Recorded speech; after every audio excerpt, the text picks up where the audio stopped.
పండుగకు మురుకులు చేస్తామంటే మా బిడ్డోళ్ళకి 5 కిలోలు పంపిన. పొదుగల నాస్టాక్ మా కొన్నుంచుకున్నా. అయ్యో ఈ నెల మొత్తం గిట్లు వచ్చినాయి కదా, ఏం తింటాం కానీ మొన్న ఒకళ్ళు అడిగినరు వాళ్ళకి ఇస్తా. ఓ 10 కిలోలు సాగు కర్తాన కొనుక్కొస్తే అవి ఇవి కలిపి వండుతా.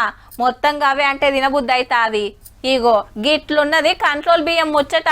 వచ్చే నెలకెళ్ళి గీ తరికా మారుతాను తిన్రి. ఉగాది నాడే సన్న బియ్యం పథకం చాలా అవుతుంది. సూర్యాపేట జిల్లా హుజూర్ నగర్ అంటే రేషన్ బియ్యం మంత్రి ఇలాకాలనే సీఎం రేవంత్ రెడ్డి సార్ వచ్చి సురువు చేస్తాడు అన్నట్టు. ఎవరు ఏరియాలలో వాళ్ళు మంత్రులు ఎమ్మెల్యేలు పంచుతారు. కోపిన్ కరెక్ట్ ఉన్న వాళ్ళకి మనిషికి 6 కిలోలు, 4 ఉంటే 24 కిలోలు, 5 ఉంటే 30 కిలోలు. ఏ కాన తీసుకోరు, అంతా ఫ్రీనే. ఆల్రెడీ గౌడాన్లకు వచ్చిన సన్న బియ్యము పండుగ లోపలనే డీలర్ షాప్లకు పోతాయట.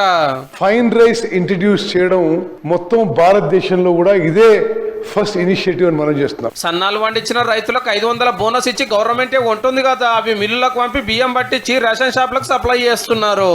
ఇన్నొద్దులు దొడ్డు బియ్యమే వస్తుండే, కొంత ముక్క కూడా ఉంటుండే.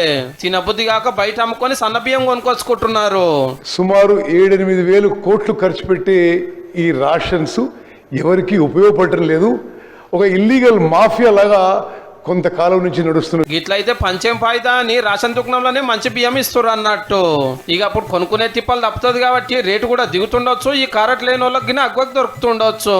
ఈ పని మంచిగానే ఉన్నది కానీ కొత్త రేషన్ కారెట్ కూడా చెప్పున వంచుండ్రి సాలరు. సన్న బియ్యం పువ్వు వాళ్ళు కూడా తినాలి కదా.